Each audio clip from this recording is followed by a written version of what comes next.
बंदी छोड़ सतगुरु रामपाल जी परमेश्वर जी की जय हो। परमपिता परमात्मा सारी सृष्टि के रचनहार, कुल मालिक, असंख्य ब्रह्मांडों के स्वामी, जगत गुरु, तीनों लोकों में प्रवेश करके सबका भरण पोषण करने वाले राजाधिराज, आत्माधार, नाथों के नाथ, देवों के देव, महादेव, सर्वेश्वर, महेश्वर, मृत्युंजय, अजरो अमर, आदि अनादि सनातनी प्रभु, जगत पिता जगदीश्वर, श्री श्री 1008 की उपाधि के वास्तविक अधिकारी,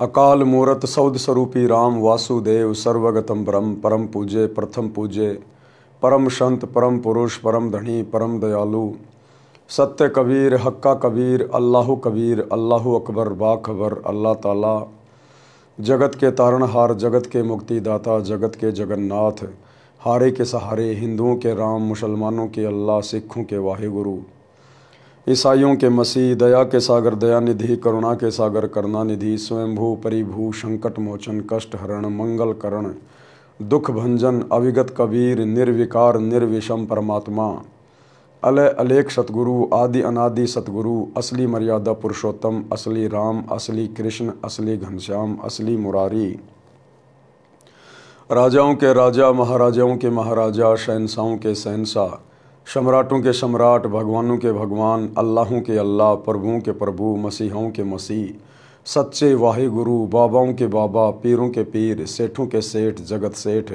सावड़सा सेठ, सर्वगुण संपन्न, अनंत कोटि कलाओं के स्वामी, अनंत कोटि ब्रह्मांडों के नायक, योगियों में महायोगी, ध्यानियों में महाध्यानी, सिद्धों में परम सिद्ध, ज्ञानियों में तत्व ज्ञानी, ब्रह्म ज्ञानी, महाज्ञानी, परम ज्ञानी, सर्वश्रेष्ठ ज्ञानी, विज्ञानी, युवा कबीर, समृत कबीर, असंवाद, अमित ओजा, सच्चे रहनुमा, करीम अल्लाह, सुभान अल्लाह, दुनिया के अंतिम पैगंबर, 8 सितंबर 1951 से गांव धनाना, जिला सोनीपत, हरियाणा, भारतवर्ष की पावन भूमि पे प्रकट रियल कल की भगवान श्री नारायण साकार हरि, श्री बाबा साहिब, नूर अनंत परमात्मा, संत श्रोमणी सतगुरु रामपाल जी परमेश्वर जी के चरण कमल में साध संगति से जुड़े हुए देश विदेश से आप और हम सभी सत्सेवक भाई बहनों का अनंत कोटि दंडवत प्रणाम। सत्साई भाई और बहनों, दया परमपिता परमेश्वर जी की, सतगुरु रामपाल जी की, जिनके विशेष आशीर्वाद से, शुभ आशीर्वाद से, उन्हीं के कर कमल से लिखित पवित्र पुस्तक जीने की राह के ऊपर वीडियो बनाने की श्रृंखला जारी है। इसी श्रृंखला में आज हमारा ये 9वें नंबर का वीडियो है। प्रत्येक वीडियो में गुरुदेव भगवान के आशीर्वाद से जगत व भगत सभी भाई बहनों को भक्ति मार्ग से संबंधित बहुत ही अच्छी अच्छी बातें सीखने और समझने को मिल रही हैं। यदि आपने अभी तक जीने की राह पुस्तक के ऊपर बन रहे वीडियो शुरू से देखने शुरू नहीं किए हैं तो आप जिसे प्रार्थना करेंगे पार्ट नंबर 1 से देखना अवश्य शुरू करें, क्योंकि पार्ट नंबर 1 वीडियो की भूमिका होती है और भूमिका को अच्छे से समझे बिना आगे की वीडियो समझना थोड़ा मुश्किल होता है। तो भाई और बहनों, हमें पिछले वीडियो में किस प्रकार से गुरुदेव भगवान ने समझाया कि बच्चों को अपने वृद्ध माता पिता की किस प्रकार से सेवा करनी चाहिए, क्योंकि वे माता पिता बचपन में आप और हमारा किस प्रकार से जी जान लगाकर पालन पोषण करते हैं, हमारे को प्यार देते हैं। माता अपने बच्चों को सूखे वस्त्रों में सुलाती है, स्वयं उसके पेशाब से गीले हो चुके वस्त्रों में सोती है। पिता कैसे दिन रात एक करके मेहनत करके उसके भरण पोषण का, उसकी पढ़ाई लिखाई का खर्चा उठाता है। तो माता पिता की भी अपने बच्चों से एक आशा होती है, उम्मीद होती है कि जिस प्रकार बचपन में हम इस बच्चे की हर प्रकार से परवरिश कर रहे हैं, पालन पोषण कर रहे हैं, इसकी हर प्रकार की जो डिमांड है उसको पूरा कर रहे हैं, इसी प्रकार माता पिता की भी आशा होती है कि बुढ़ापे में हमारा पुत्र और पुत्र वधू इसी प्रकार से हमें प्यार प्रेम से बोले और हमारी हर संभव सेवा करने का प्रयास करें। और यदि माता पिता की आशाओं के विपरीत बेटा या बेटी या पुत्र वधू अपने माता पिता के या सास ससुर के साथ अच्छा व्यवहार नहीं करते हैं तो उनकी आत्मा दुखी होती है। और आत्मा आप चाहे किसी की भी दुखी कर दीजिए, चोट परमात्मा को पहुंचती है। तो वो बच्चे, वो पुत्र वधू, वो भी कभी अपने जीवन में सुखी नहीं रह सकते। इसलिए हमने हर संभव संतों के सत्संगों को सुनना चाहिए, क्योंकि सत्संग सुने बिना हमें आध्यात्मिक ज्ञान नहीं हो सकता।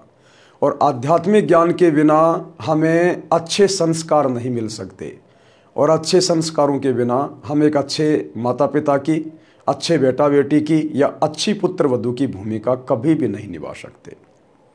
तो इसी प्रकार की कुछ कथाएं हैं जिनको पूज्य गुरुदेव जी ने आज इस पुस्तक में शामिल किया है कि किस प्रकार से एक राम भगत नाम के व्यक्ति की स्त्री गुजर जाती है, उसका निधन हो जाता है, और किस प्रकार वो अपने बच्चे का पालन पोषण करता है, अपने खेतों में भी काम करता है, दूसरी शादी भी नहीं करवाता है ये सोचकर कहीं मेरे बच्चे के साथ में कोई नाइंसाफ़ी ना हो जाए। अपने बच्चे की हर प्रकार की ज़रूरतों को पूरा करने का प्रयास करता है, और आगे चलकर जब राम भगत के बेटा और उसकी पुत्र वधू उसके साथ अच्छा व्यवहार नहीं करते हैं तो किस प्रकार से उसकी आत्मा दुखी होती है। फिर किस प्रकार से राम भगत का एक रिश्तेदार उसके पास आता है जो पहले से सतगुरु रामपाल जी से उपदेशी था, रामनिवास नाम था। वो राम भगत को समझा बुझाकर सतगुरु रामपाल जी के सत्संग में लेकर जाता है, उसको उपदेश दिलवाता है, और धीरे धीरे राम भगत भी अपने परिवार को, अपने पोता पोतियों को, पुत्र वधू को सत्संग से जोड़ने का प्रयास करता है। और एक समय वो सफल हो जाता है अपनी पुत्र वधू को और अपने दोनों पोतों को सत्संग में ले जाकर। उसके बाद कैसे उस पुत्र वधू का जीवन बदल जाता है, कैसे उसके विचार बदल जाते हैं, और अब आगे की जानकारी हम पूज्य गुरुदेव जी के कर कमल से लिखित इस पुस्तक के माध्यम से प्राप्त करते हैं। पवित्र पुस्तक जीने की राह, पार्ट नंबर 9, पेज नंबर 65। पिता बच्चों की हर संभव गलती क्षमा कर देता है। परमात्मा कबीर जी ने कहा है कि पिता अपने पुत्र पुत्री के सर्व अपराध क्षमा कर देता है। अवगुण मेरे बाप जी बख्शो गरीब नवाज, जो मैं पूत कपूत हूँ तो भी पिता को लाज। शब्दार्थ, परमात्मा सभी प्राणियों का पिता है।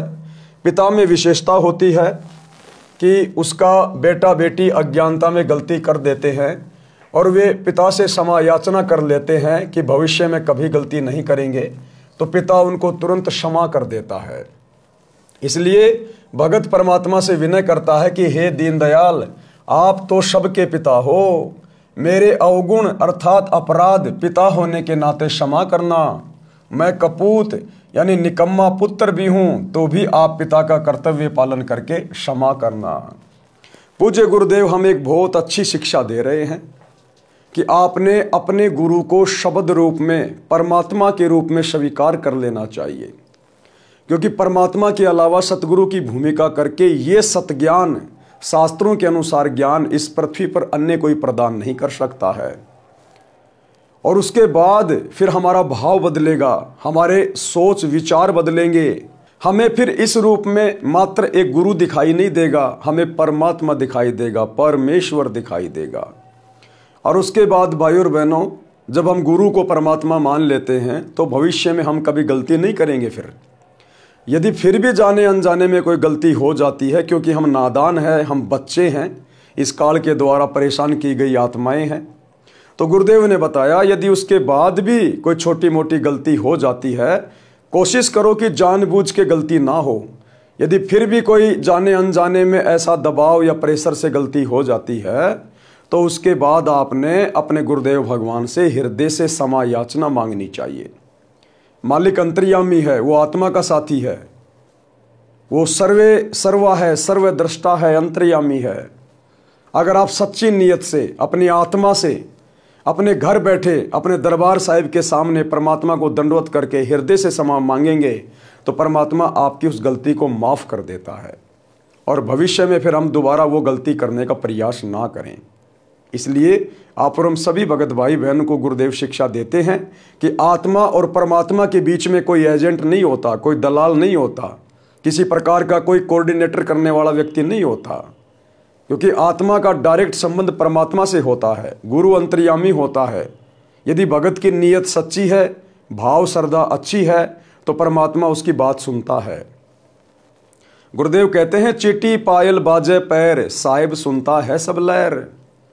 अंतर्यामी गुरुदेव भगवान तो चीटी के पैर में अगर कोई पायल बांध दी जाए, कहते हैं पहली बात तो चीटी का पैर कितना पतला, फिर उसके पैर की पायल कितनी पतली होगी, उसकी तो आवाज़ होना भी नामुमकिन है। कहते हैं परमात्मा उसको भी सुन लेता है। तो क्या अपने सच्चे मुच्चे भगत की हृदय से की गई प्रार्थना को नहीं सुनेगा?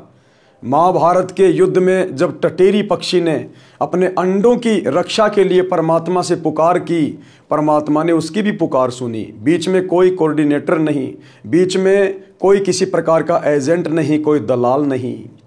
भगत प्रहलाद ने त्रेता युग में अपने पिता के अत्याचारों से दुखी होकर परमात्मा से हृदय से प्रार्थना की।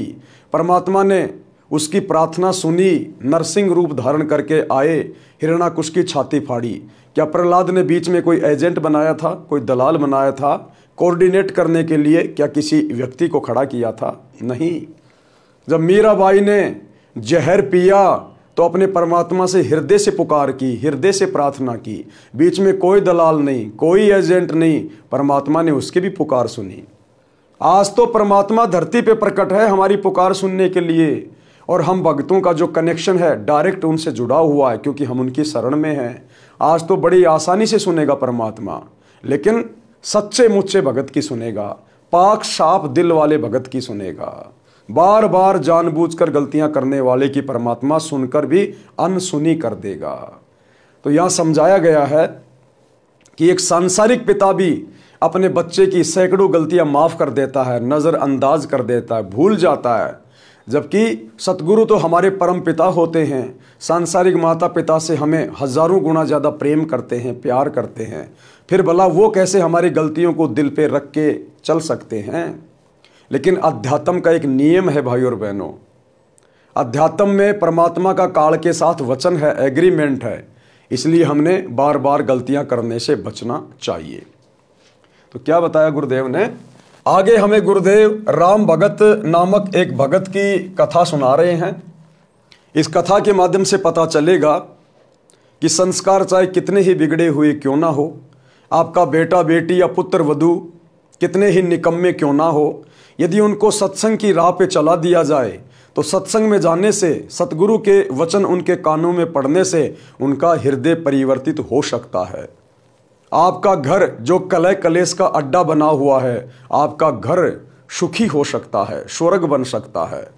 तो परमात्मा राम भगत की कथा के माध्यम से हमें समझा रहे हैं। राम भगत की पत्नी का देहांत हो गया। उस समय उसका बेटा 3 वर्ष का था। उस व्यक्ति की रिश्तेदारी में एक घटना ऐसी घटी थी जिसने उसको झंझोर कर रख दिया। कथा इस प्रकार है।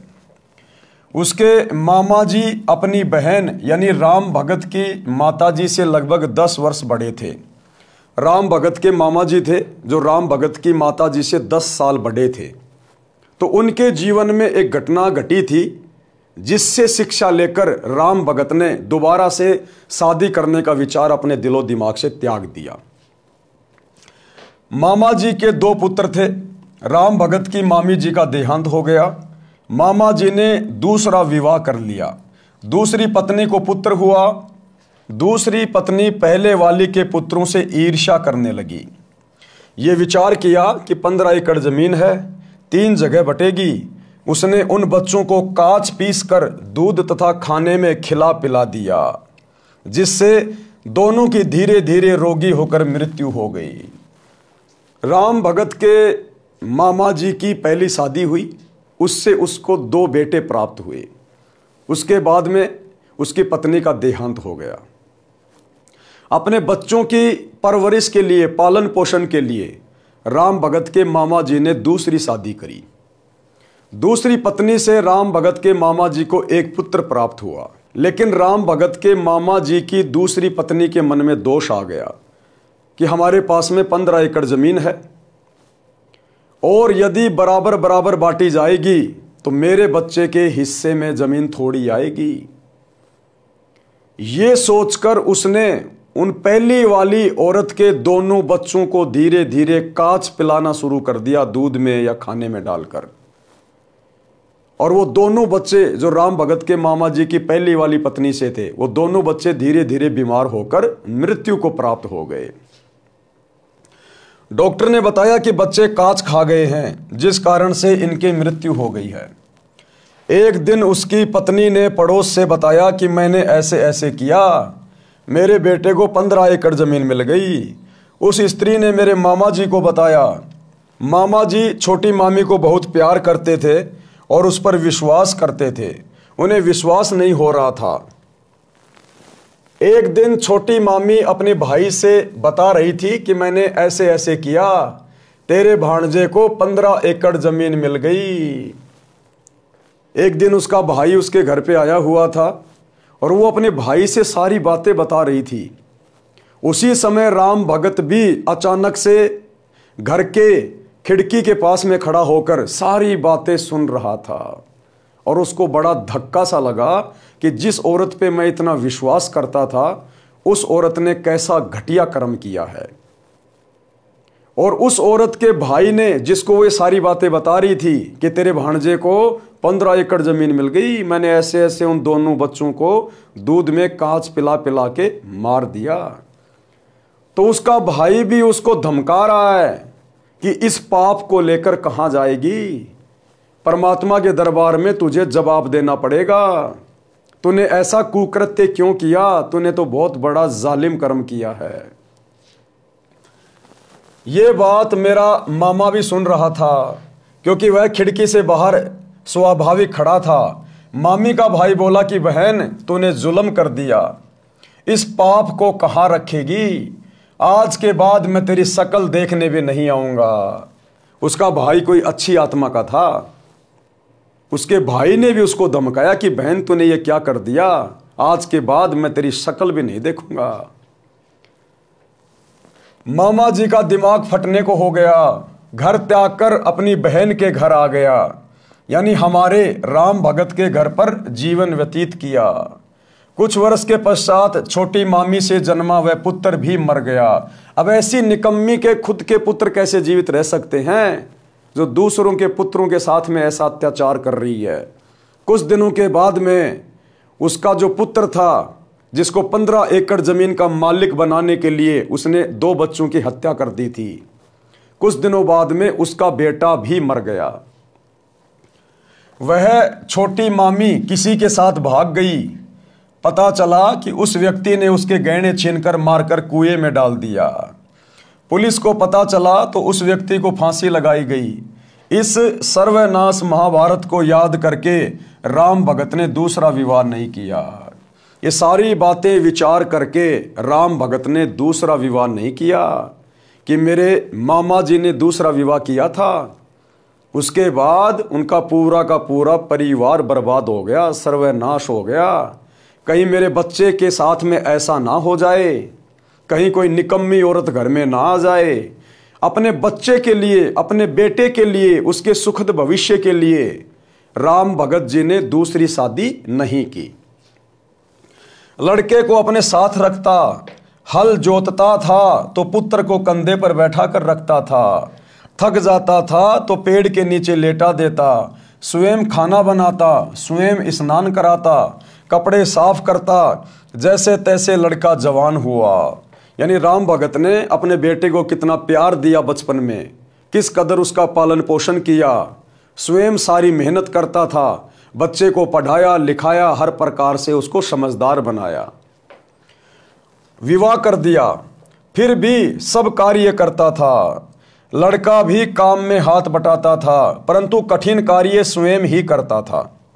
वृद्ध अवस्था ने जोर दिया, कार्य कुछ नहीं कर पा रहा था, पुत्र वधू को व्यर्थ का खर्च लगने लगा। अब एक समय बाद में राम भगत बूढ़ा हो गया, पहले जैसी मेहनत नहीं कर पा रहा था, ज्यादातर घर पर ही खाट में पड़ा रहने लगा। अब राम भगत के बेटे की बहू को यह अच्छा नहीं लगता था। उसको लगता था ये तो फालतू का खर्चा है, ना कुछ करता है ना कुछ धरता है। अब भाई और बहनों, यहां पर 2 बातें हैं क्योंकि हमने निष्कर्ष निकाल के चलना है। खाली ये कथाएं नहीं पढ़नी है, हमने इन कथाओं से शिक्षा लेनी है। सबसे पहली बात तो राम भगत, जिसने पूरी जिंदगी बैल की तरह कमा कमा के केवल अपने बच्चे को सुखी देखना चाहा और परमात्मा की भक्ति नहीं की, जबकि सुखी जीवन परमात्मा की भक्ति से मिलता है। बच्चे आपको सुखी जीवन नहीं दे सकते। बच्चों का संस्कार अलग है, आपका संस्कार अलग है। अगर वो राम भगत शुरू से परमात्मा की भक्ति भी ले लेता, सतगुरुदेव भगवान से उपदेश ले लेता, तो उसके बच्चे में और उसकी पुत्र वधू में अच्छे संस्कार प्रफुल्लित होते, और अच्छे संस्कार वाले बेटा बेटी फिर अपने माता पिता को दुखी नहीं करते, उनको बोझ नहीं समझते, व्यर्थ का भार नहीं समझते उनको।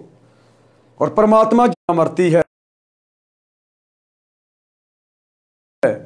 उस प्रकार से भगत का बुढ़ापा नहीं कटता। उस भक्ति की शक्ति से परमात्मा अपने भगत को बुढ़ापे में दुखी नहीं होने देता, उसको रोगी नहीं होने देता परमात्मा। और भक्ति के कारण उसके बच्चों में भी परमात्मा दया भाव भर देता है। बच्चे भी प्यार और प्रेम से बातें करते हैं अपने भगत माता पिता के साथ। तो राम भगत ने यह गलती की, वो केवल अपने बुढ़ापे का सहारा अपने बेटे को मानता रहा, अपनी पुत्र वधू को मानता रहा कि बेटे को बढ़िया खिलाऊंगा, बढ़िया पिलाऊंगा, आगे चलकर बेटे की शादी करूंगा, फिर मेरी पुत्र वधू आएगी, वो मेरी सेवा करेगी। लेकिन ये तो जीव की सोच है, जीव की सोच। जबकि आध्यात्मिक दृष्टि से गुरुदेव बताते हैं कि उस पुत्र वधू के संस्कार अलग होते हैं, बेटे के संस्कार अलग होते हैं। बचपन में तो बेटा माता पिता के अधीन होता है, इसलिए कुछ विशेष नहीं कह पाता। लेकिन जब बेटा जवान हो जाता है, उसके अपने संस्कार काम करने लगते हैं, वो तो उस समय पता चलेगा कि वो सपूत है या वो कपूत है, आपने चाहे कितनी परवरिश क्यों ना की है। अगर संस्कारों को बदला जा सकता है तो केवल परमात्मा की भक्ति से, सतगुरु की भक्ति से, अन्यथा पढ़ाई लिखाई से कभी संस्कार नहीं बदले जा सकते हैं, और ना ही पढ़ाई लिखाई से संस्कार बनाए जा सकते हैं। तो राम भगत को यह बहुत बड़ी गलती लगी थी कि बेटा आगे चल के मेरी सेवा करेगा। और जब बेटे की शादी हो गई, बेटे की बहू घर में आ गई, और जब बुढ़ापा आया तो वो बुढ़ापा उन दोनों को खटकने लगा, बेटे को और पुत्र वधू को। पुत्र वधू को व्यर्थ का खर्च लगने लगा, जिस कारण से अपने ससुर को रूखा सूखा बासी भोजन देने लगी। फिर पेट भर भोजन भी नहीं देती थी। लड़का पूछता था कि पिताजी सेवा ठीक हो रही है? पिताजी कहते कि बेटा कोई कसर नहीं है, बड़ी भाग्यवान बहू है। राम भगत एक अच्छे व्यक्ति की भूमिका निभा रहा था। ये अच्छे भगत की भूमिका हम सभी ने निभानी चाहिए। राम भगत जिस प्रकार से अपनी पुत्र वधू की बड़ाई कर रहा है अपने बेटे के आगे, उसकी कमियां नहीं बता रहा कि बेटा ये बहू तो मुझे सीधे मुंह बोलती भी नहीं है, मुझे तो पेट भर भोजन भी नहीं दे रही है, मेरे को तो ताजा भोजन खाए हुए कई दिन हो गए, रूखा सूखा बासी भोजन मुझे दे रही है। ये सारी बातें राम भगत ने नहीं बताई कि कहीं घर में झगड़ा ना हो जाए, मेरे बेटे को कोई टेंशन ना हो जाए। एक अच्छे पिता की भूमिका राम भगत निभा रहा था, और ये अच्छे पिता की भूमिका आगे चलकर राम भगत को कितना सुख देगी, ये भी हमें शिक्षा मिलेगी। मेरा विशेष ध्यान रखती है, ये बात बहू भी सुनती और अधिक परेशान करती कि मेरे पति को पता नहीं है। वृद्ध भी मेरी चाल से अपरिचित है। एक दिन लड़के ने देखा कि पिताजी को भोजन ठीक नहीं मिला, तो उसने पत्नी को कहा तो पाखंड करने लगी कि घर देखकर खाया जाता है, आपको घर की चिंता नहीं है, सारा घर मेरे से चल रहा है, मुझे पता है कि खर्च कैसे चलाना है। एक दिन वृद्ध को चक्कर आए और गिर गया, टांग टूट गई। राम भगत की टांग टूट गई कमजोरी के कारण, क्योंकि खाना भी भरपेट नहीं मिल पा रहा था। वैद्य ने बताया कि आहार पूरा ना मिलने से शारीरिक कमजोरी है, दूध 2 समय आधा आधा सेर पिलाओ, ताजा भोजन खिलाओ, और डॉक्टर चला गया। पत्नी ने कहा कि ऐसे तो घर का दिवाला निकल जाएगा। सत्संग की कमी से, आध्यात्मिक ज्ञान की कमी से, सतगुरु की शरण के अभाव में राम भगत के बेटे की जो बहू थी, यदि उस स्त्री के माता पिता सत्संग से जुड़े हुए होते तो अपनी बेटी को अच्छे संस्कार देते कि बेटी, जैसे आपने शादी से पहले हमारी सेवा की है, हमारे घर की इज्जत का ध्यान रखा है। इसी प्रकार से आपने शादी के बाद अपने ससुर की इज्जत का ध्यान रखना, उसके स्वास्थ्य का ध्यान रखना है। और सत्संग से जुड़ी हुई बहन बेटी, उसके हृदय में दया होती है, प्रेम भाव होता है। वो शौपन में भी किसी को, सास ससुर को या माता पिता को दुखी नहीं कर सकती है, वो स्वयं दुख उठा लेगी। ये संस्कार सत्संगों से आते हैं, परमात्मा की भक्ति से उत्पन्न होते हैं। लेकिन उसके माता पिता भक्ति से नहीं जुड़े थे, और यदि भक्ति भी कर रहे थे तो शास्त्र अनुकूल भक्ति नहीं थी, जिस कारण से वो अपनी बेटी को अच्छे संस्कार नहीं दे पाए, और बेटी ने ससुराल में आके अपने ससुर के साथ वैसा ही बुरा बर्ताव शुरू कर दिया। पति यानी लड़के को भी बात पसंद आई। अब राम भगत के बेटे को भी ये बात पसंद आ गई अपनी पत्नी की। जब उसकी पत्नी ने कहा कि घर देख कर चलाया जाता है, इस बुड्ढे के लिए मैं कहां से लाऊंगी अच्छा अच्छा खाना, ताजा ताजा खाना, घर देख के चलाया जाता है, ऐसे तो दिवाला निकल जाएगा घर का। तो राम भगत का बेटा भी अपनी पत्नी की बातों से सहमत हो गया। वो बेटा, जिस बेटे को राम भगत ने भगवान की भक्ति से ज्यादा महत्व दिया, जिस बेटे के ऊपर वो उम्मीद लगा के बैठा हुआ था, क्या राम भगत ने अपने बेटे को संस्कार नहीं दिए? क्या राम भगत कोई बुराई करता था? नहीं। लेकिन देखो कैसे आगे चलकर उसके बेटे के संस्कार अलग निकले और राम भगत के संस्कार अलग निकले। इसलिए परमात्मा कहते हैं संस्कार पढ़ाई लिखाई से नहीं बनाए जा सकते। माता पिता चाहे कितने संस्कारी हैं, उनके बेटा बेटी उनकी बेइज्जती का कारण बन जाते, बेइज्जती का कारण है। तो ये संस्कार हमारे पिछले जन्मों के होते हैं। इन संस्कारों को यदि कम किया जा सकता है तो केवल परमात्मा की भक्ति से किया जा सकता है। संस्कारों में परिवर्तन सच्चे सतगुरु की भक्ति से हो सकता है। तो राम भगत जिस बेटे को पाल पोस के अपने बुढ़ापे का सहारा समझ रहा था, दूसरी शादी भी नहीं की उसने, आजीवन बैल की तरह कमाता रहा। और अब वही बेटा अपने पिता से ज्यादा अपनी पत्नी को महत्व दे रहा है। पति यानी लड़के को भी बात पसंद आई। वृद्ध की कोई परवाह नहीं की। वृद्ध के ससुराल वाले चोट लगने की खबर सुनकर मिलने आए। अब राम भगत के ससुराल वाले उसको चोट लगने की खबर सुनकर उसका हालचाल जानने के लिए आए।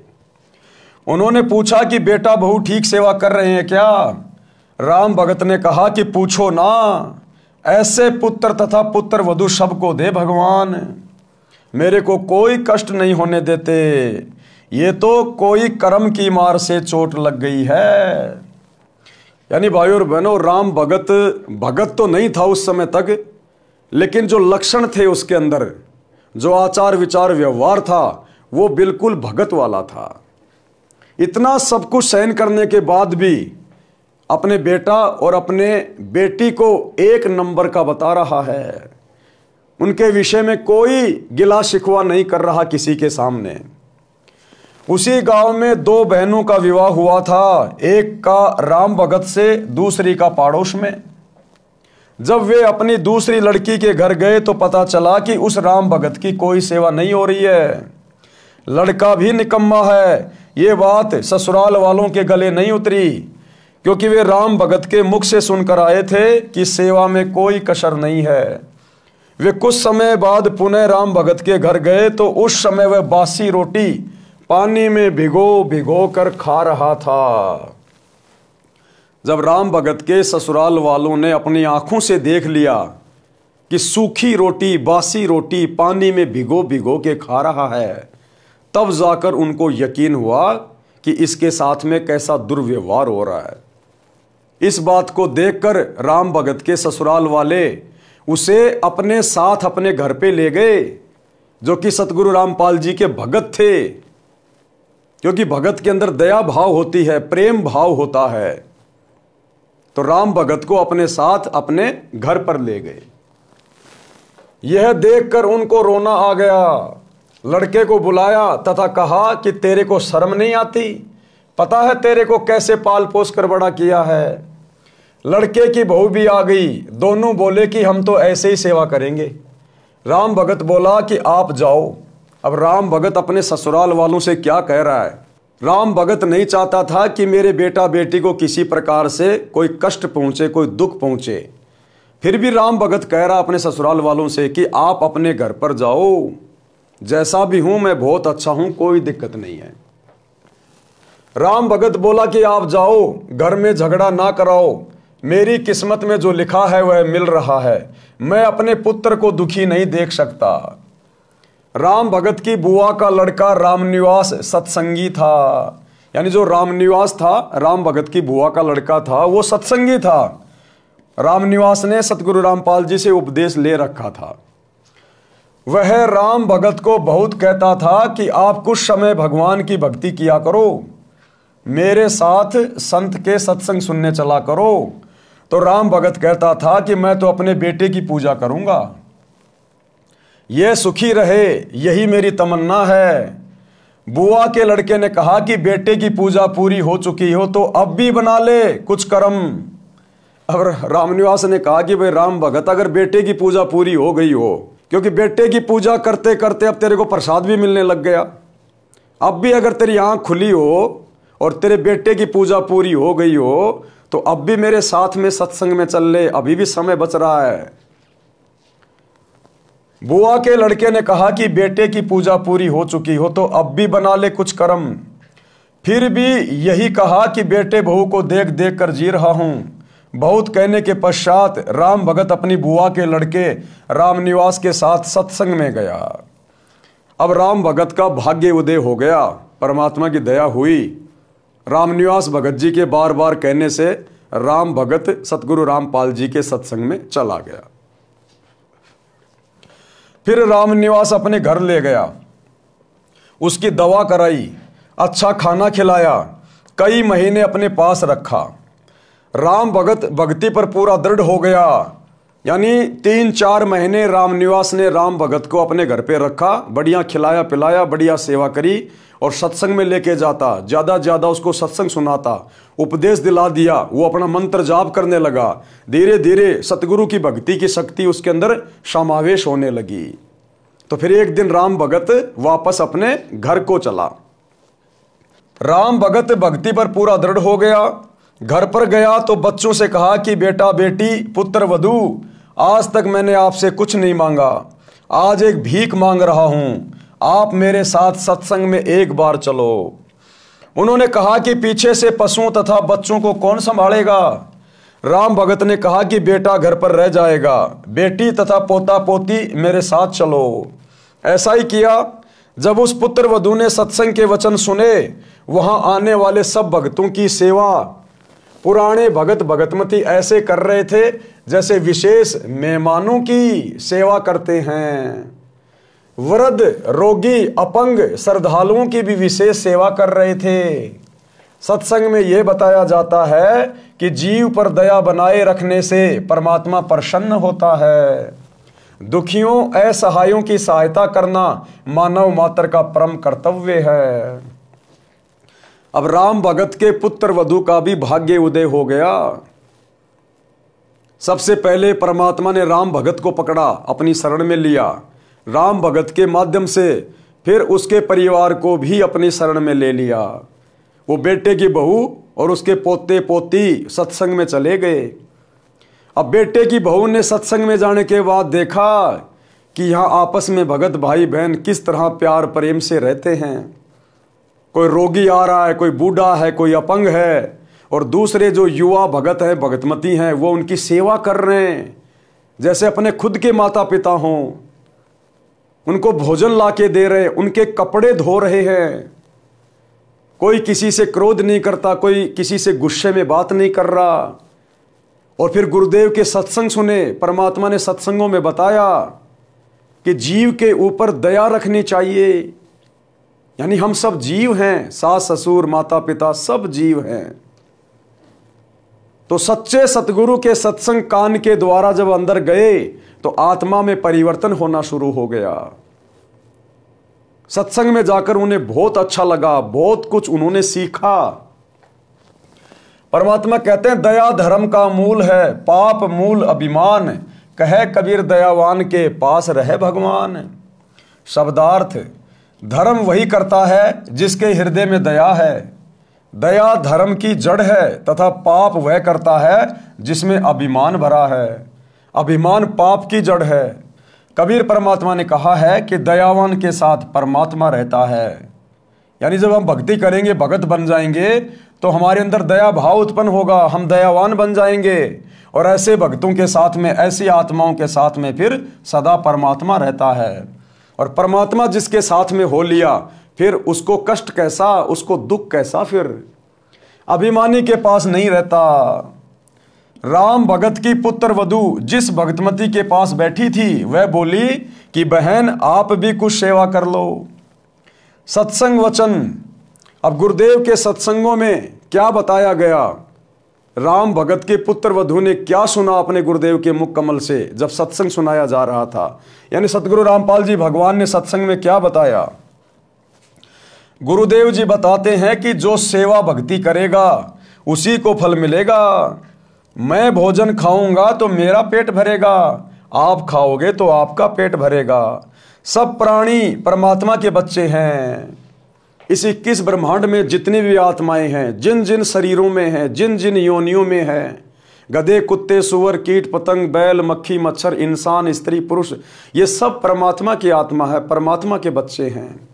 आपको सृष्टि रचना से पता चलेगा हम यहाँ पर क्यों आके फंसे हैं, क्यों हम जन्म रहे हैं, क्यों मर रहे हैं, क्यों कष्ट उठा रहे हैं, क्यों 84 लाख योनियों में महाकष्ट भोग रहे हैं। तो हम सभी आत्माएं परमात्मा की हैं। सब प्राणी परमात्मा के बच्चे हैं। आप धनी के बच्चे समझकर सेवा करो। जैसे एक धनी की लड़की 8-9 वर्ष की थी, उसकी देखरेख के लिए एक नौकरानी रखी थी। वह उस लड़की को गर्मियों में स्कूल छोड़ने जाती थी, तो उस लड़की के ऊपर छाते यानी छतरी से छाया करके चलती थी, खुद धूप सहन करती थी, जिससे धनी खुश रहता था और नौकरानी को तनख्वाह देता था। आप सब ये विचार करके अपने पराइयों का ध्यान रखें, चाहे सास ससुर हो, चाहे कोई भी हो। अगर हम किसी की सेवा करें, सेवा का मौका मिले, तो अपने खुद के माता पिता समझकर, परमात्मा के बच्चे समझकर कि हम तो उस परमात्मा के नौकर हैं सतगुरु के, और ये बाकी सब सतगुरु के बच्चे हैं। और सतगुरु अंतर्यामी है, सब कुछ देख रहा है, हमारे आचार विचार व्यवहार को, हमारी सेवा बंदगी को वो अंतर्यामी हर समय देखता रहता है।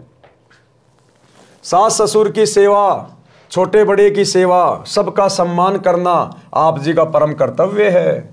यदि आप अपने सास ससुर, माता पिता या अन्य आश्रितों की सेवा करोगे तो परमात्मा आपकी सेवा का प्रबंध करेगा। आप अपने छोटे बड़े बच्चों को भी सत्संग में साथ लाया करो। बच्चों में भी छोटे बड़ों की सेवा करने, अच्छा व्यवहार करने के संस्कार पड़ेंगे। वे बच्चे बड़े होकर आपकी, यानी जब आप बूढ़े हो जाओगे तब भी ऐसे ही सेवा करेंगे। क्यों?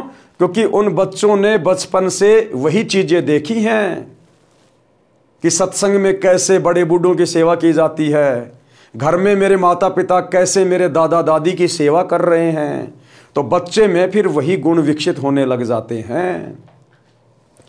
जैसे बेटी एक बाप माँ को छोड़कर नए माता यानी सास पिता ससुर के पास जाती है, यानी पीहर से कोई लड़की जब ससुराल जाती है तो नए माता पिता के पास जाती है। अब जन्म के माता पिता तो इतने साथी थे, उन्होंने पाल पोस कर नए माता पिता को सौंप दिया। सास ससुर का कर्तव्य है कि आने वाली बेटी को अपनी बेटी की तरह प्यार दें। भेदभाव शौपन में भी नई बेटी वह अपनी जन्म की बेटी में ना करें, जो झगड़े की जड़ है। पुत्र वधू को चाहिए कि नए घर की परिस्थितियों के अनुसार अपने आप को ढाले, माँ के घर वाले बर्ताव को कम प्रयोग करे। यानी ससुराल में जाने के बाद पहले माता के घर में पीहर में हम जो मर्जी किया करते थे, छोटा मोटा लड़ाई झगड़ा कर लिया करते थे, किसी चीज़ के लिए जिद पकड़ के बैठ जाया करते थे। तो गुरुदेव कह रहे ससुराल में जाने के बाद अपने व्यवहार में भी बदलाव लाना चाहिए। अब पुत्र वधू का घर परिवार यही ससुराल है। शिक्षा कथा, अब गुरुदेव ने सत्संग में फिर ये क्या और शिक्षा दी, एक नई कथा बताई यानी राम भगत की और उसके परिवार की जो कथा है वो तो चल ही रही है। जब राम भगत की पुत्र वधू वहां आई, उसने देखा, सेवा भाव देखा, और उसके बाद जब गुरुदेव सत्संग करने लगे तो सत्संग में गुरुदेव ने और किस कथा का जिक्र किया? शिक्षा कथा। एक पुत्र वधू अपनी सास को बहुत दुखी रखती थी। उसको फटे हुए मिट्टी के घड़े के टुकड़े यानी ठीकरे में भोजन खिलाती थी। एक पुत्र वधू थी, वो अपनी सास को बहुत ज़्यादा दुखी करती थी। और जैसे मटका वगैरह फूट जाता है, पहले के समय में जब कोई मटका वगैरह फूट जाता था तो उसमें जो है कुत्तों को छाछ वगैरह रखा करते थे। तो वो पुत्र वधू अपनी सास को उस टूटे हुए ठीकरे में यानी उस मटके के फूटे हुए टुकड़े में खाना खिलाती थी, जैसे कुत्तों को खिलाते हैं। कभी कभी साफ करती थी। उसके लड़के का विवाह हुआ। कुछ समय उपरांत सास की मृत्यु हो गई। तब वह अपनी पुत्र वधू से बोली कि इस ठीकरे को फोड़कर बाहर फेंक दे। कुछ समय बाद में उस औरत का लड़का बड़ा हो गया, उसकी शादी हो गई, उसके बेटे की बहू घर आ गई। उधर से उसकी सासू मर गई, जिसके साथ वो अच्छा व्यवहार नहीं करती थी। जब सासू मर गई तो उस स्त्री ने अपने बेटे की बहू से कहा कि इस ठीकरे को बाहर जाके फोड़ दे। तो उस पुत्र वधू ने कहा कि फोड़ूंगी नहीं, मैं इसको बाहर जाके फोड़ूंगी नहीं, इसको तो मैं संभाल के रखूंगी। कल को तू भी तो बूढ़ी होगी, और जब तू बूढ़ी हो जाएगी तो तेरे को भी तो इसी ठीकरे में भोजन खिलाऊंगी। वो पुत्र वधू बहुत समझदार थी। वो सतगुरु रामपाल जी से उपदेश प्राप्त थी। वो ऐसा उसके साथ करना नहीं चाहती थी, लेकिन अपनी सास को शिक्षा देनी चाहती थी कि तूने कितना जुल्म किया है अपनी सास के साथ में। तो उसने कहा कि इसको फोड़ूंगी नहीं, कल को तू भी तो बुढ़िया होगी, तेरे को भी इसी ठीकरे में भोजन डाल के दिया करूंगी। तब वह अपनी पुत्र वधू से बोली कि इस ठीकरे को फोड़कर बाहर फेंक दो। वह पुत्र वधू बोली कि सास जी, आपको भी इसी ठीकरे में भोजन दिया करूंगी, आपने बड़े जुल्म उस बुढ़िया के साथ किए हैं। तब वह अपनी गलती को समझकर बहुत रोई। पुत्र वधू बुद्धिमान थी, शाम तक उस ठीकरे को नहीं फोड़ा। उसकी सास को वह ठीकरा दुश्मन दिखाई देने लगा।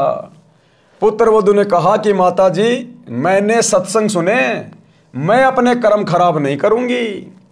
ये कहकर ठीकरा फोड़ दिया। पाप कर्म के कारण सास को कैंसर का रोग हो गया। सारा दिन चिल्लाए, पुत्र वधू उसकी सेवा करे, कोई कसर नहीं छोड़ती थी, परंतु कहती थी कि सासू माँ, सेवा तो मैं दिलो जान से करूंगी, परंतु तेरे पाप को मैं नहीं बांट पाऊंगी, ये कष्ट तो आपको ही भोगना पड़ेगा। इन दिनों को याद रखकर, इन बातों को याद रखकर यदि हम सतगुरु की शरण प्राप्त करेंगे तो भाइयों और बहनों, हम ऐसी गलतियां कभी भविष्य में नहीं करेंगे।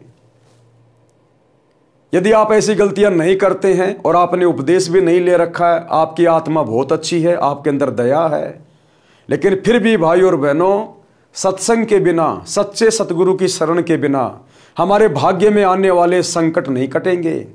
आप बहुत अच्छी आत्मा के हैं, आप सबकी सेवा करते हैं, और आपके भाग्य में अचानक से कोई रोग होना लिखा है, एक्सीडेंट होना लिखा है, आपकी दोनों टांगे उसमें कटनी है। बताओ, उसको कौन टालेगा?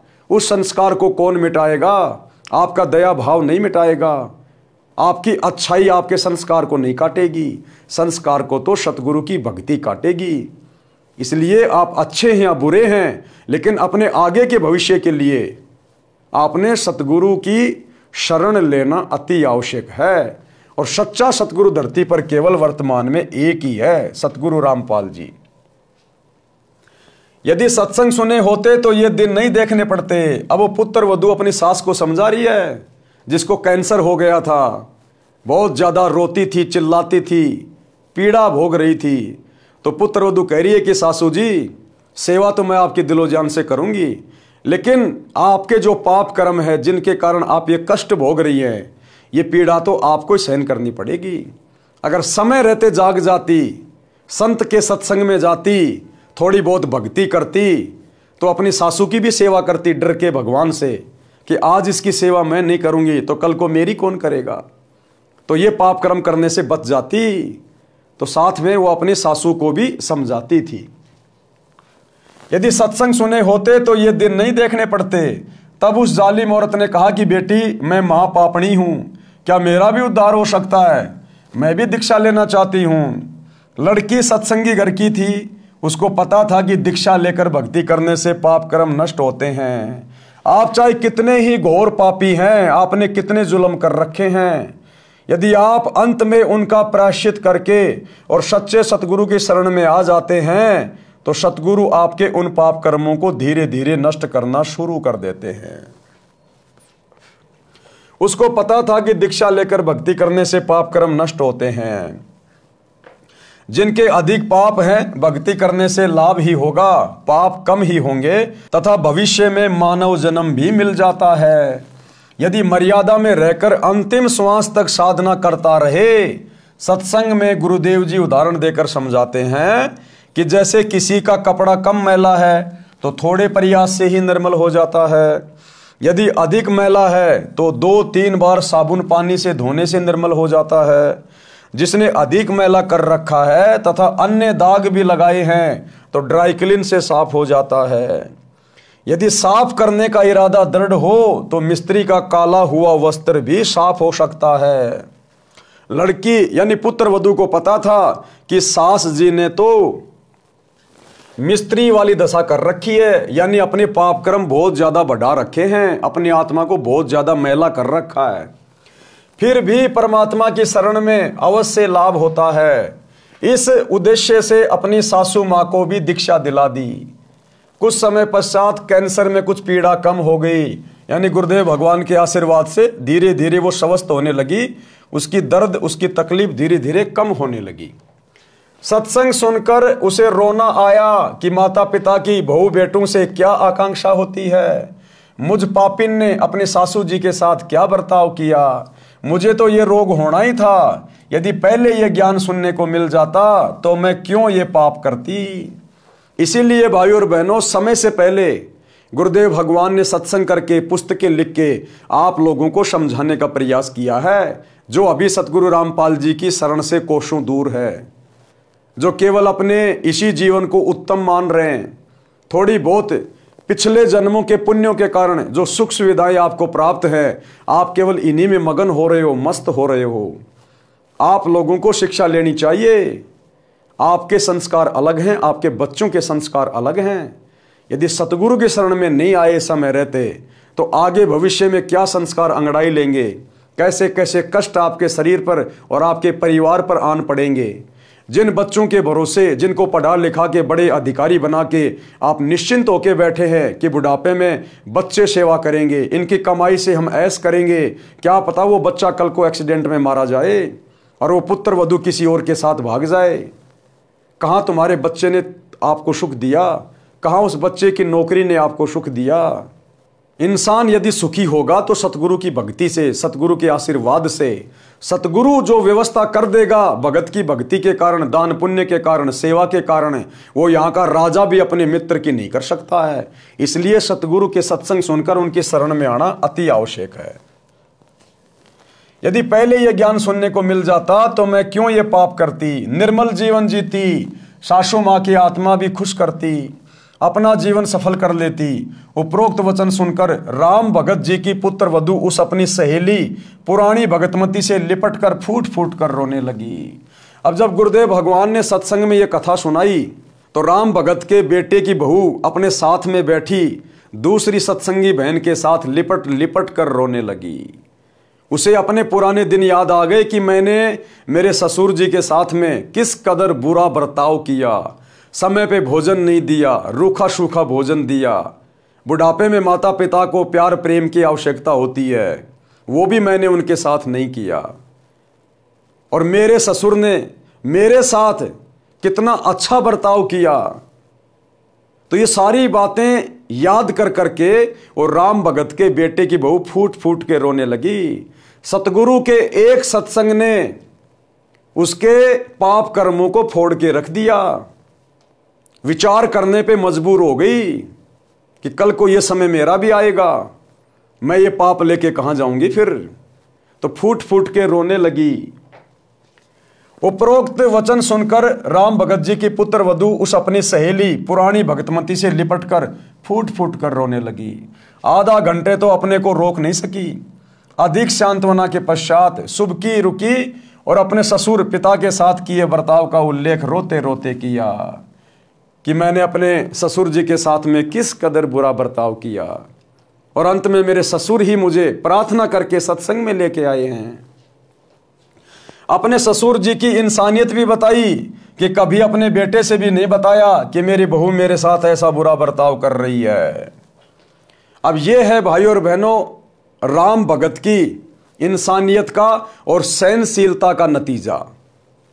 जिस समय वो बेटे की बहू राम भगत के साथ बुरा बर्ताव करती थी, रूखा सूखा खाना दिया करती थी, और जब बेटा कहता था, रिश्तेदार कहते थे कि सेवा पानी ठीक हो रही है, तो राम भगत कहता था ऐसी बहू गांव में कहीं नहीं है, मेरा बहुत ध्यान रखती है, बहुत अच्छे बेटा बेटी हैं।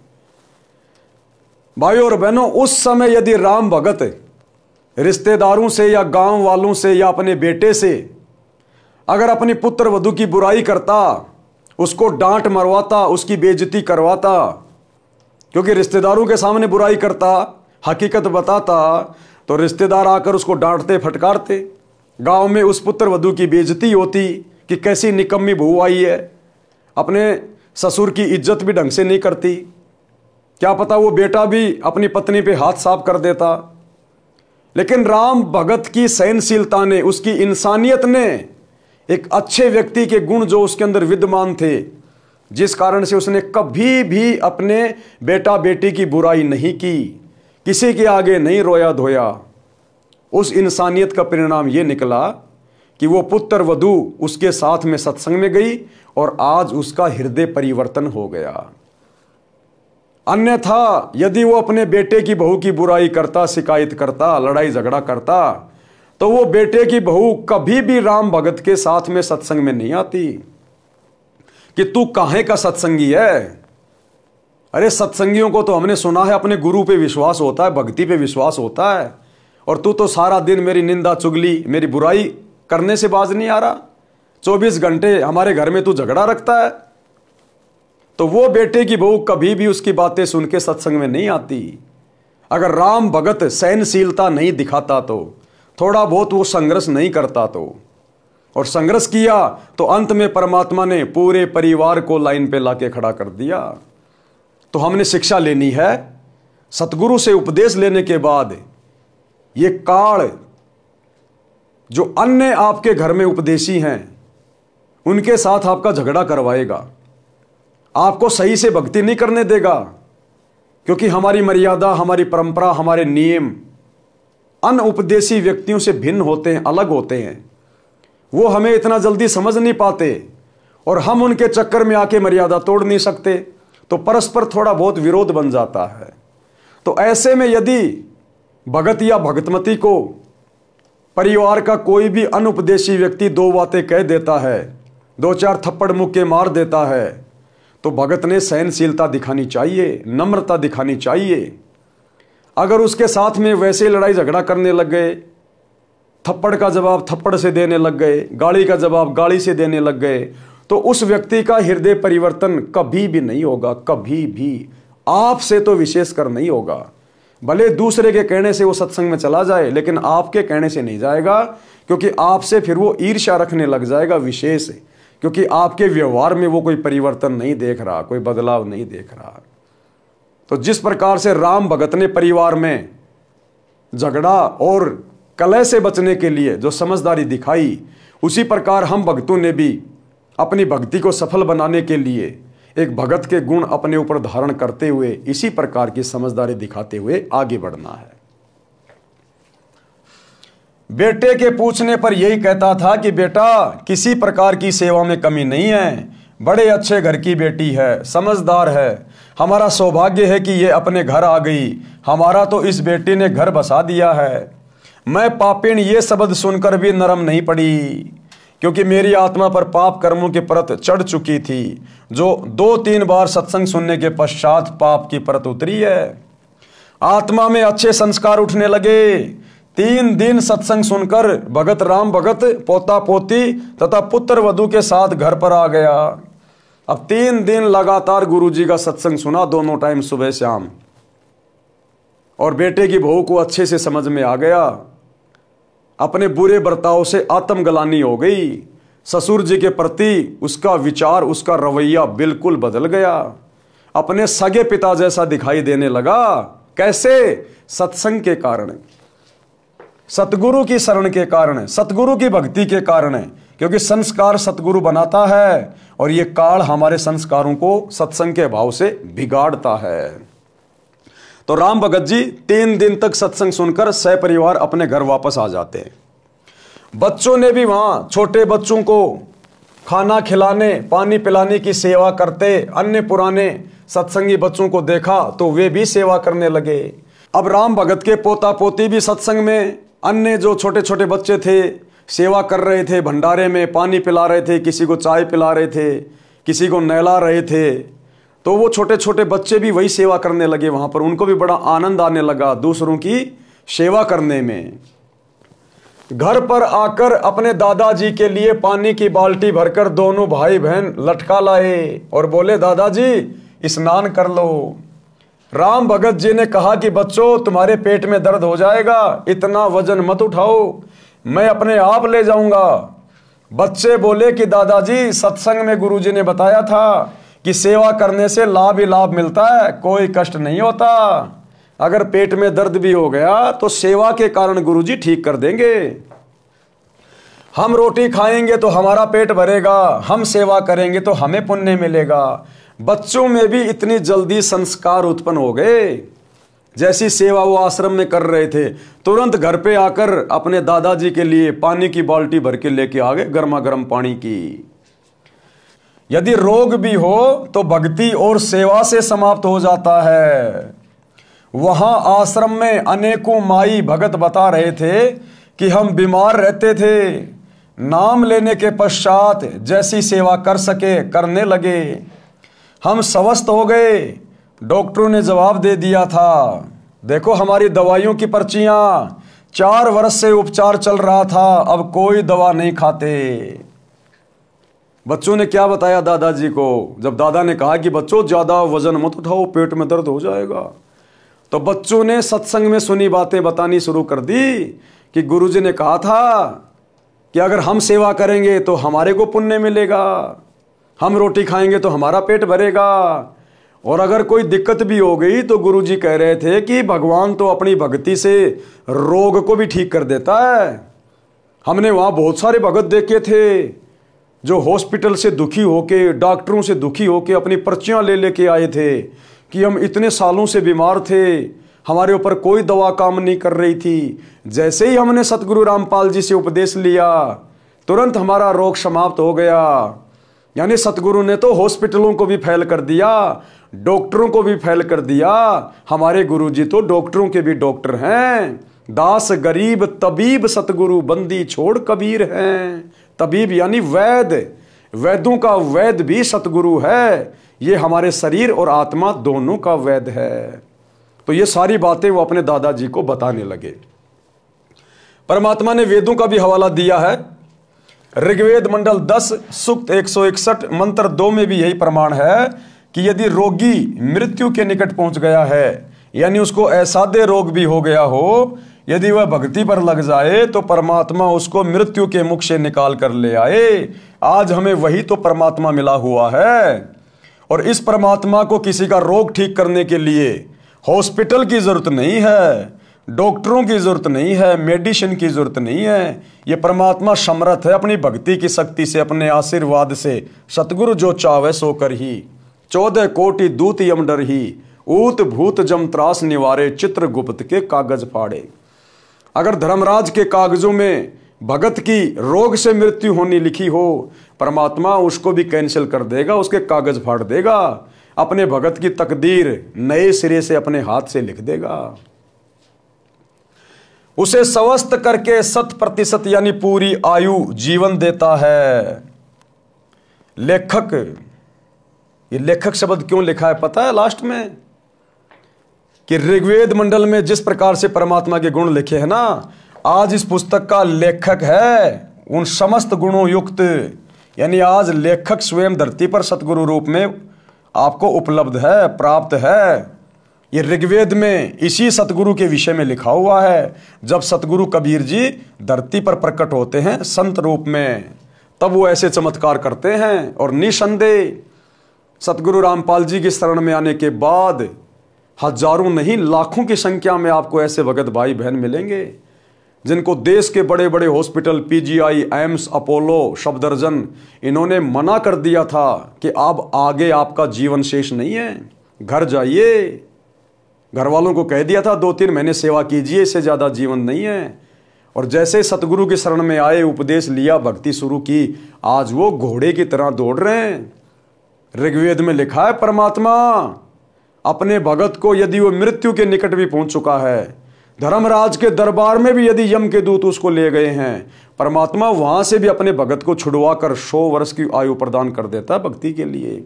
तो आज ये समस्त गुण धरती पर यदि एकमात्र किसी संत में हैं तो सतगुरु रामपाल जी में है, क्योंकि ये स्वयं ऋग्वेद वाला परमात्मा है। इसलिए गुरुदेव ने यहां पर लास्ट में लेखक लिखा है कि ये सारे गुण लेखक कौन है? हमारे गुरुदेव लेखक में उपलब्ध है। इतनी देर में पुत्र वधू आई। अब दोनों बच्चे और दादाजी आपस में बातें कर ही रहे थे, जो बातें गुरुदेव ने सत्संग में सुनाई थी। इतने देर में राम भगत के बेटे की बहू आई और क्या बोली? इतनी देर में पुत्र वधू आई और कहा पिताजी स्नान कर लो। कहाँ तो सूखी रोटी टेढ़ा मुंह करके पकड़ा के जाती थी कि खा ले खाना तो खा ले, व्यर्थ में हमारे ऊपर बोझ बन के बैठ गया, कब मरेगा।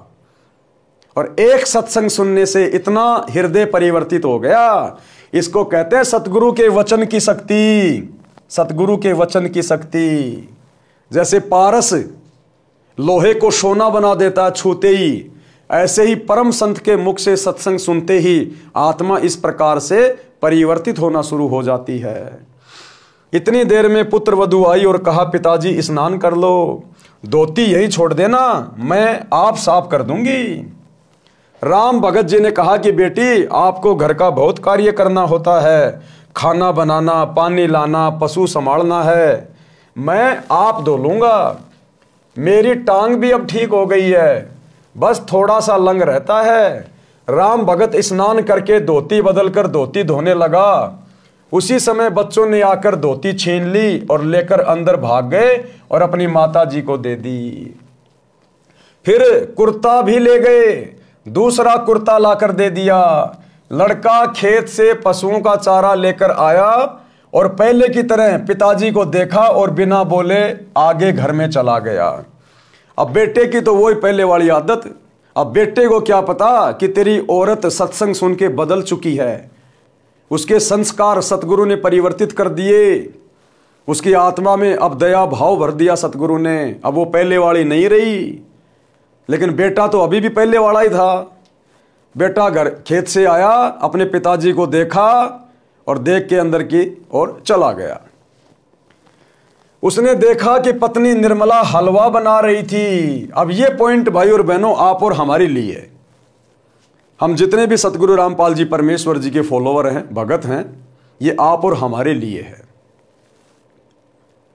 सतगुरु यानी स्वयं परमात्मा, परमेश्वर, अल्लाहू अकबर, धरती पर यह सतज्ञान इनके अलावा और कोई नहीं दे सकता। काल के साथ में टक्कर धरती पर और कोई आचार्य शंकराचार्य नहीं ले सकता। इसलिए सतगुरु स्वयं परमात्मा होता है। और गीता अध्याय 3 श्लोक 13 में लिखा है कि परमात्मा को भोग लगाए बिना जो व्यक्ति अन्न पकाते हैं, अन्न खाते हैं, वो तो समझो पाप खा रहे हैं, पाप। तो ये पूरी दुनिया जो सतगुरु रामपाल जी की शरण से दूर है, चाहे देश का प्रधानमंत्री हो, चाहे अमेरिका का राष्ट्रपति हो, चाहे बहुत बड़ा कोई धनाढ्य व्यक्ति हो, ये पूरी दुनिया रोजाना चाहे 56 प्रकार के भोग खा रही हो, बड़े बड़े 5 स्टार होटल में, ये सब लोग पाप खा रहे हैं, पाप का भोजन खा रहे हैं। क्योंकि इनको पता नहीं है कि परमात्मा कौन है, कैसे भोग लगाया जाता है। और कैसे परमात्मा को भोग लगने के बाद वो भोजन पाप नाशक बन जाता है। तो पूरी दुनिया तो वैसे पाप खा रही है जो सतगुरु रामपाल जी की शरण में नहीं है। अब जितने भगत भाई बहन सतगुरु रामपाल जी की शरण में हैं, उनमें से केवल चंद भाई बहन हैं जो अपने गुरु को परमात्मा मानते हैं, परमेश्वर मानते हैं, अपना इष्ट मानते हैं। वो है सात संगति से जुड़े हुए सत्सेवक भाई बहन। बाकी सतलोक आश्रमों से जुड़े हुए 90% भाई बहन आज भी इस ज्ञान को अच्छे से ना समझ पाने के कारण, अपने कमजोर संस्कारों के कारण अपने गुरुजी में परमात्मा नहीं देख रहे हैं, जिस कारण से वे आत्माएं भी अपने अपने घरों पर अपने गुरुदेव भगवान को भोग लगाकर भोजन प्रसाद ग्रहण नहीं करते हैं, केवल एक छोटी सी अन्नदेव की आरती कर देते हैं। लेकिन यहां परमात्मा को भोग लगाने की बात हो रही है। और भोग लगाने की विधि क्या है अपने गुरुदेव को? हमें जो 3 समय की आरती की पुस्तक मिलती है, नित्य नियम पुस्तिका, उसमें संध्या आरती के बाद में लिखा हुआ भोग लगाने की विधि। आज लग्या साहेब को भोग दीन के टुकड़े पानी का, मोकू कहाँ ढूंढे रे बंदे मैं तो तेरे पास में। इस प्रकार की एक आरती है, कुल मिला के 40 या 42 मिनट के आसपास की। तो इस विधि से यदि वर्तमान में पूरे विश्व में सतगुरु रूप में आए हुए परमात्मा को पहचान कर, अपने अपने घरों को आश्रम बनाकर, ज्ञान को आधार बनाकर, गुरु को इष्ट मानकर यदि कोई भोग लगा रहा है तो केवल सत्सेवक भाई बहन है। हम दोनों समय गुरुदेव को भंडारे का भोग लगाते हैं। सुबह सतगुरुदेव के लिए नाश्ता तैयार किया जाता है और भंडारे के दोनों समय हलवा राम बनाया जाता है। थोड़ा सा, जिसको जितने भी परिवार में उपदेशी हैं या अनुपदेशी हैं, एक एक चम्मच हलवा प्रसाद ले सके। आधा कटोरी, 1 कटोरी हलवा दोनों समय बनता है। तो यह है विधि कंप्लीट। जब आपको परमात्मा की पहचान हो जाए, उसके बाद आप जी खाली अन्नदेव की आरती के साथ में भोग लगा के भोजन नहीं कर सकते।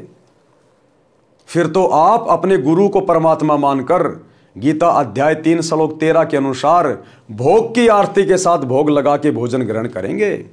उससे पहले आप जी भोजन खा ही नहीं सकते, क्योंकि अब आपको विधि का पता चल गया कि हमने तो अपने पापकर्म कटवाने हैं और सतगुरु को परमात्मा मानकर भोग लगाकर भोजन खाने से हमारे पापकर्म कटेंगे।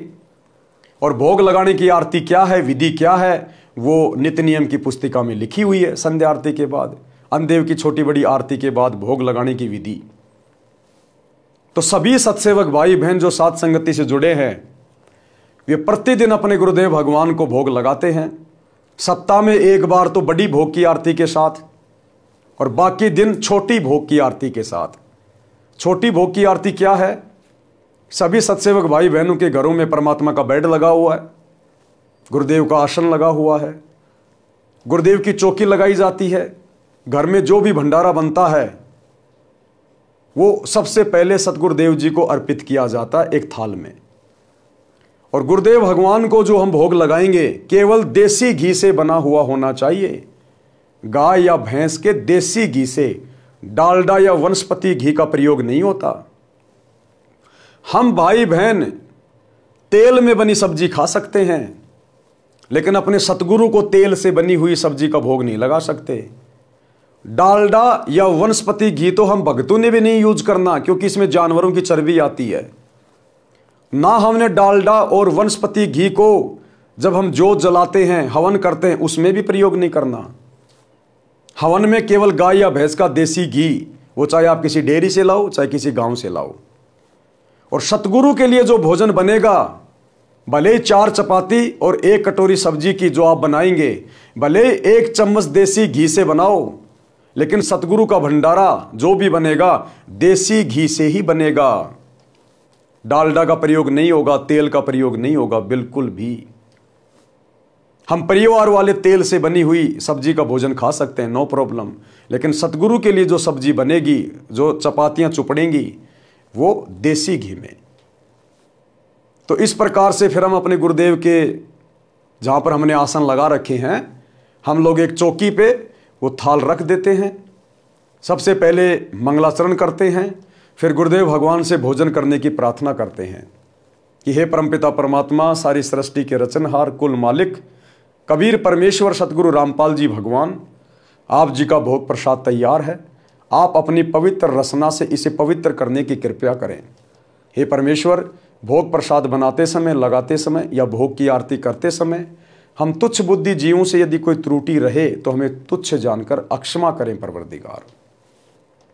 यानी सबसे पहले मंगलाचरण गरीब नमो नमो सतपुरुष को, जो हम भाई बहन करते हैं, लगभग 2 से 2.5 मिनट का है। उसके बाद हम गुरुदेव भगवान से भोजन प्रसाद ग्रहण करने की, उसको पवित्र करने की प्रार्थना करेंगे। उसके बाद फिर हम छोटी भोग की आरती करते हैं। उसके बाद डायरेक्ट हम वो शब्द गाते हैं, आज लग्या साहिब को भोग दीन के टुकड़े पानी का, कोई जगह पुरबला भाग सफल हुआ दिन जिंदगानी का। लगभग 7 से 8 मिनट का ये शब्द है। उसके बाद 7 से 8 मिनट की विनती है, विनती का अंग, हम विनती करते जी गुरु जी थारे आगे, साहिब थारे आगे।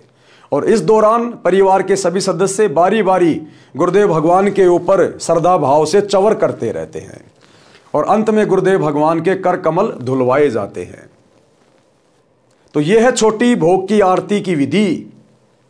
और बड़ी भोग की आरती जो नित्य नियम पुस्तिका में लिखी हुई है, सेम यही विधि है, लेकिन वो थोड़ी लंबी है। उसकी शुरुआत होगी, मोकू कहाँ ढूंढे रे बंदे मैं तो तेरे पास में।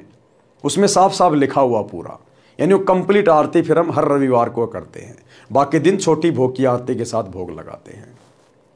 तो ये विधि है गुरु को परमात्मा के रूप में मानकर, इष्ट मानकर गीता अध्याय 3 श्लोक 13 के अनुसार भोग लगाने की।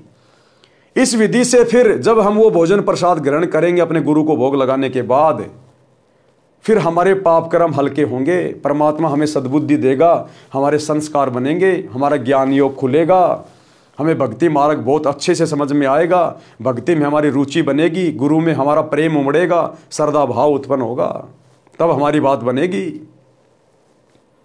क्योंकि गीता में लिखा क्यों गया अध्याय 3 श्लोक 13 में कि परमात्मा को भोग लगाए बिना जो अन्न पकाते हैं वो तो पाप खाते हैं। तो इसका मतलब कोई परमात्मा है ना धरती पे, तभी तो लिखा गया गीता में। अब उस परमात्मा को पहचानना पड़ेगा। अब उस परमात्मा की पहचान वो परमात्मा खुद करवाता है, यहां कोई परमात्मा को पहचान नहीं सकता।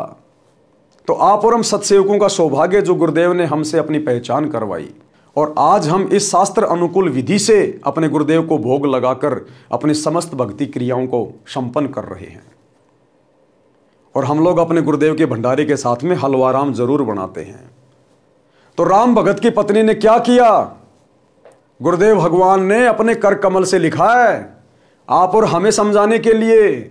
जो भाई बहन अभी भी अपने गुरु को परमात्मा ना मानकर उनको भोग नहीं लगा रहे हैं, उसकी पत्नी ने फिर खाना बनाया और हलवा बनाया, और हलवा बना के, भोजन बना के सबसे पहले 2 कटोरियों में किसको भोग लगाया, अपने गुरु जी को। उसके बाद अपने ससुर जी के पास लेके गई। क्या कह रहे हैं गुरुदेव,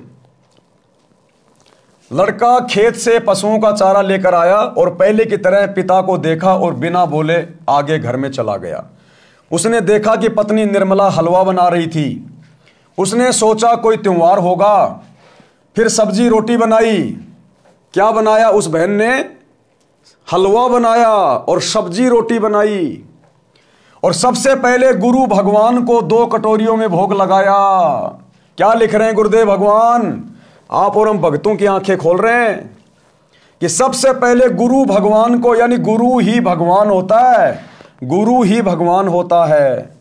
यदि गुरु के अलावा सतगुरु से उपदेश लेकर आप किसी अन्य में भगवान देख रहे हैं, जैसे हमारे ज्यादातर भगत भाई बहन जो आश्रमों से जुड़े हैं, वो आज भी एक दाढ़ी मूंछ वाली कबीर जी के समझे जाने वाली फोटो को भगवान मान रहे हैं।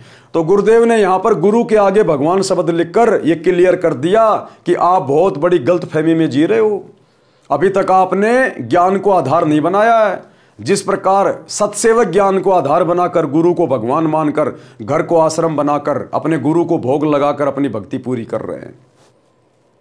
अन्यथा भाइयों और बहनों, वो बेचारी पहली बार सत्संग में गई, 3 दिन उसने सत्संग सुना।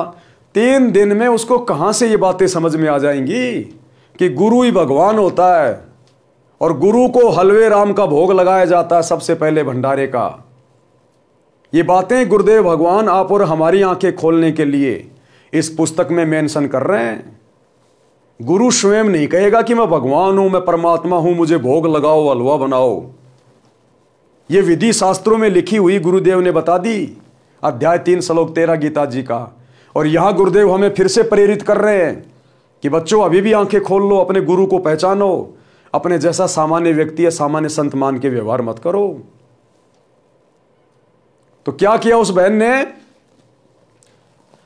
सर्वप्रथम गुरु भगवान को 2 कटोरियों में भोग लगाया, अपने गुरु जी को परमात्मा मानकर, भगवान मानकर।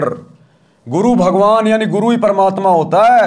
सर्वप्रथम गुरु भगवान को 2 कटोरियों में भोग लगाया, तथा फिर एक थाल में रोटी, कटोरियों में हलवा तथा सब्जी डालकर अपने ससुर जी के पास लेकर गई। हलवा बनाया, भोजन बनाया और सबसे पहले अपने गुरु जी को भोग लगाया, उसके बाद में अपने ससुर के पास लेकर गई वो भोजन। और बोली, पिताजी भोजन खा लो, भूख लगी होगी, दूर से आए हैं। राम भगत बोला, बेटी मेरे को ये हजम नहीं होता, सूखी रोटियां ला दे, मैं बीमार हो जाऊंगा। राम भगत जी ने सोचा कि कहीं भावना में बहकर बेटी आज तो सब सेवा कर देगी, परंतु लड़का इसको धमकाएगा क्योंकि उसको सत्संग का ज्ञान नहीं है, कहीं घर में झगड़ा ना हो जाए। इतने में लड़का भी आ गया, अपनी पत्नी को बोला, पिताजी ठीक ही तो कह रहे हैं, ले चल अंदर। पिता का कमरा गली पर था, बच्चों का रहने का अंदर को था। पत्नी बोली, चुप रहे। अब राम भगत के बेटे की बहू बोली, चुप रहे, बहुत कर्म फोड़ लिए, सत्संग में जाके आई हूं, सब कुछ समझ में आ गया मुझे। क्योंकि वो बेटा अपनी पत्नी के कहने में चलता था। तो पत्नी ने कहा चुप रहे, तो बेटे की क्या औकात, अब वो चुप ना रहे तो बोले चुप रहे, वो मैंने बतेरे कर्म फोड़ लिए मेरे। पत्नी बोली, चुप रहे, मैंने बहुत पाप इकट्ठे कर लिए, अब पिताजी की सेवा मैं स्वयं करूंगी। लड़का चुप हो गया। राम भगत ने दोनों बच्चों को थोड़ा थोड़ा हलवा दिया, पुत्र वधू को देने लगा तो बोली कि आप क्या खाओगे, घर पर और भी बहुत सारा हलवा प्रसाद बचा है, पिताजी आप खाओ, नहीं खाओगे तो मेरी आत्मा रोएगी, क्योंकि मैंने बहुत ज्यादा आपके साथ बदतमीजी कर रखी है, मैंने बहुत ज्यादा पाप इकट्ठे कर रखे हैं। अब आपकी सेवा करके ही सतगुरु मेरे पाप कर्मों को धोएगा, साफ करेगा। आप नहीं खाओगे तो मेरी आत्मा रोएगी। देखो भाई और बहनों, एक सत्संग ने कितना चेंज कर दिया, कितना परिवर्तित कर दिया।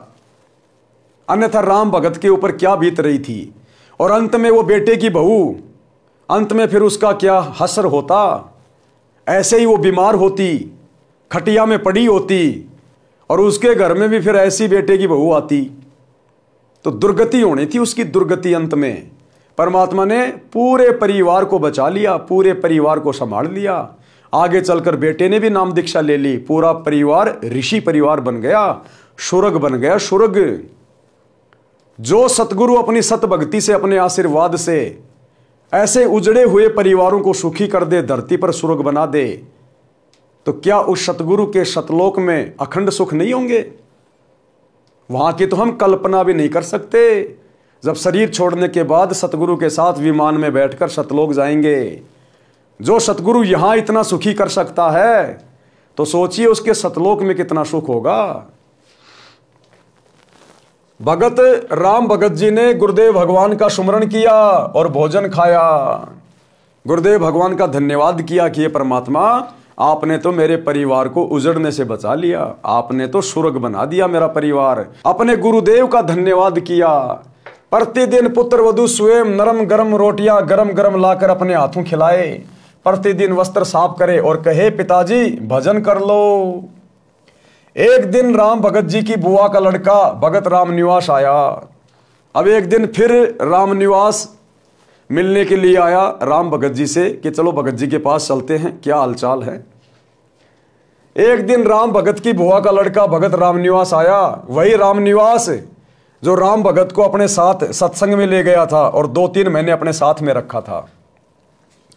राम भगत जी ने उसको सीने से लगा लिया और बोला, रे भाई, हमारा घर तो तेरी कृपा से स्वर्ग बन गया। लेकिन भगत ने कभी भी अपने ऊपर नहीं लेनी चाहिए। कोई हमारी कितनी बड़ाई करे, कितनी प्रशंसा करे, हमने वो बड़ाई, वो प्रशंसा अपने गुरुजी के ऊपर डाल देनी है। अगर हमने अपने ऊपर ले ली तो हम दोषी बन जाएंगे। परमात्मा कहते मैं करे सो मारिए, तू करे सो छूट बे। इस मार में होशियार बंदा गधा बना के ऊंट बे। यदि आपने अपने ऊपर कोई चीज ले ली कि मैंने कर दिया, मेरे कारण तू गुरुजी से जुड़ा, मेरे कारण आज तेरा उजड़ा घर बस गया, तो परमात्मा कहते हैं धर्मराज के दरबार में उसकी पिटाई होगी।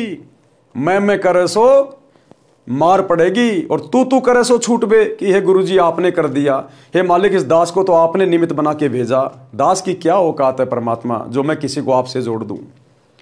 तो जो हर चीज अपने गुरुजी पे डालेगा कि परमात्मा आप ही सब कुछ करने वाले हो, जीव की कोई औकात नहीं है, कहते हैं वो धर्मराज के दरबार में पिटाई से छूट जाएगा। मैं करे सो मारिए, तू करे सो छूट बे। इस मार में होशियार बंदा गधा बने के ऊंट बे। और यदि अपने ऊपर लेगा कि मेरे कारण ऐसा हो गया, मैंने ये कर दिया, कहते हैं अगले जन्म में गधा बनेगा, ऊंट बनेगा, उसकी पिटाई होगी। राम भगत जी ने उसको सीने से लगा लिया और बोला रे भाई हमारा घर तो तेरी कृपा से स्वर्ग बन गया। भगत रामनिवास बोला कि मामा के बेटे रामनिवास से कुछ ना हुआ, गुरुदेव जी की शब्द शक्ति का करिश्मा है। किसकी शक्ति का करिश्मा है? गुरुदेव भगवान के वचनों का, उनकी शब्द शक्ति का। आप और मैं तो पहले इकट्ठे ने बत्ती डंडा खेला करते, मेरे करने से होता तो पहले ही हो जाता। गुरुजी कह रहे थे कि राम भगत पिछले जन्मों में भगत था, इससे घर के मोह के कारण मर्यादा में चूक बनी थी, उसके कारण इतना कष्ट उठाया है। अब ये मां दुखी हो चुका था तब तेरे साथ आया है, नहीं तो आप कितनी बार राम भगत से पहले कह चुके थे कि सत्संग में चल, परंतु मोह माया में अंधा हो चुका था। ये कष्ट और पुत्र वधू का व्यवहार इसके लिए वरदान बन गया।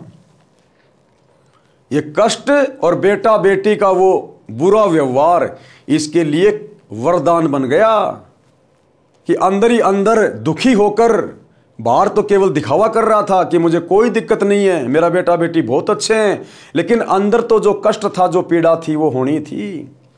तो अंदर ही अंदर दुखी था उनके व्यवहार से। और उसी दुख के कारण कि मैंने बचपन से बच्चे को पाला पोषा, आज मैंने बुढ़ापे में इससे उम्मीद लगाई और दोनों मेरे साथ में अच्छा व्यवहार नहीं कर रहे हैं, इस दुख के कारण भगत रामनिवास के साथ में वो सत्संग में गया था, अन्यथा सत्संग में नहीं जाता। कबीर जी ने कहा है कि कबीर सुख के माथे पत्थर पड़ो जो नाम हृदय से जाए, बलिहारी दुख के कारण जो पल पल नाम रटाए। गुरुदेव भगवान कहते हैं कि अपने गुरु से, अपने परमात्मा से ज्यादा सुखों की डिमांड मत करना, ज्यादा भौतिक इच्छाओं की डिमांड मत करना। ये सुख तुम्हें भक्ति और भगवान से दूर कर देगा। ये पहला नियम बताया परमात्मा ने। सुखी होते ही सबसे पहले जीव भगवान को बोलता है, भक्ति मर्यादाओं में गफलत करने लगता है। तो परमात्मा कहते हैं बाढ़ में जाओ, ऐसा सुख पत्थर पड़ो उसके ऊपर, कि सुख के माथे पत्थर पड़ो जो नाम हृदय से जाए, और बलिहारी उस दुख के कारण जो पल पल नाम रटाए। कि ऐसा दुख मेरे लिए वरदान जो मुझे भगवान से जोड़ दे, मैं कुर्बान जाऊं ऐसे दुख के ऊपर। और परमात्मा हल्का हल्का कष्ट, हल्का हल्का दुख भक्ति करवाने के लिए आप हमें देते रहिएगा। तो भगत ने कभी भी अपने गुरुदेव भगवान से सांसारिक सुखों की डिमांड नहीं करनी चाहिए, क्योंकि हम जो भक्ति कर रहे हैं ये देवी देवताओं की नहीं है, किसी आधे अधूरे बहरे देवी देवताओं की नहीं है, भगवानों की नहीं है। ये डमी गॉड की भक्ति नहीं है, रियल गॉड की भक्ति है। और रियल गॉड अंतर्यामी है, हमें कब किस चीज की आवश्यकता है उसको सब पता है। अगर हम उसकी मर्यादा में रह के भक्ति करेंगे, वो समय पर हमारी हर इच्छित आवश्यकताओं को पूरा करता रहेगा, मांगने की जरूरत नहीं है। तो गुरुदेव कहते हैं कबीर सुख के माथे पत्थर पड़ो जो नाम हृदय से जाए, और बलिहारी व दुख के जो पल पल नाम रटाए। भावार्थ, हे परमात्मा इतना सुख भी ना देना जिससे तेरी भूल पड़े। जिस दुख से परमात्मा की पल पल याद बनी रहे, वैसे दुख सदा देते रहना। मैं बलिहारी जाऊं उस दुख को जिसके कारण परमात्मा की शरण मिली। भगत राम भगत जी ने भगत रामनिवास जी से कहा कि अब के सत्संग में बेटे प्रेम सिंह को ले जाना, इसका भी उद्धार हो जाएगा। अगले सत्संग में जो 1 महीने पश्चात होना था, भगत रामनिवास जी आए और प्रेम सिंह को अपने घर ले जाने के बहाने ले गए। घर से सत्संग में ले गए। 3 दिन तक आश्रम में रहे, सत्संग सुना, अन्य पुराने भक्तों से उनकी आप बीती सुनी तो सत्संग के रंग में रंग गया। भगत राम भगत जी का परिवार एकदम बदल गया, भक्ति सेवा करके कल्याण को प्राप्त हुआ। तो भाइयों और बहनों, घर किस किनारे पे था? उजड़ने के किनारे पे। राम भगत का आगे का जीवन यदि परमात्मा उस पर दया ना करते, रामनिवास को निमित्त बनाकर अगर सत्संग में ना लाते, तो भगत राम भगत का बुढ़ापा, उसका आगे का जीवन नरक से कम नहीं था, नरक से कम। और ना उसके बेटा बेटी का व्यवहार चेंज होता, उनको शरण नहीं मिलती गुरु जी की, जिस कारण से उनके बेटा बेटी भी बिगड़ जाते, उनमें भी वही कुसंस्कार पैदा होते चले जाते और नस्लें बिगड़ जाती, पीढ़ियां बिगड़ जाती। लेकिन एक व्यक्ति ने समझदारी दिखाई, राम भगत ने सतगुरु की शरण ग्रहण कर ली, सतगुरु के सत्संग वचन सुने, भक्ति शुरू कर दी। उस एक भगत के कारण परमात्मा ने पूरे परिवार को स्वर्ग बना दिया, स्वर्ग। तो इसी प्रकार भाइयों और बहनों, अभी आप लोग जो सतगुरु रामपाल जी की शरण से दूर हैं, आप लोग जो ये सोच के बैठे कि बस हमारा बेटा नौकरी लग गया, बेटी नौकरी लग गई, बहुत बड़ा अधिकारी बन गया, अरे बड़े बड़े मुख्यमंत्री जेलों में पड़े हैं, आपको तो केवल छोटा मोटा अधिकारी लगा है, मुख्यमंत्री तक जेल में चले जाते हैं। ये सब अपने अपने संस्कारों का कारण है, पाप और पुण्य के कारण सारा खेल हो रहा है यहां पर।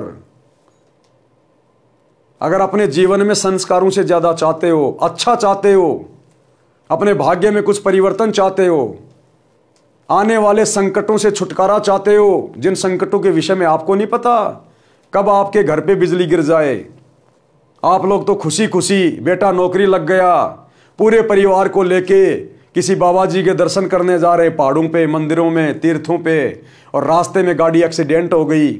जैसे दुनिया कुंभ के मेले में अपने पाप कटवाने जा रही थी, वहां भगदड़ मच गई, दुनिया खुद ही कट गई। अगर वे आत्माएं सतगुरु की शरण में होती तो पहली बार तो इन तीर्थों पे धक्के खाने नहीं जाती, उनको पता चल जाता कि शास्त्र अनुकूल भक्ति साधना क्या है।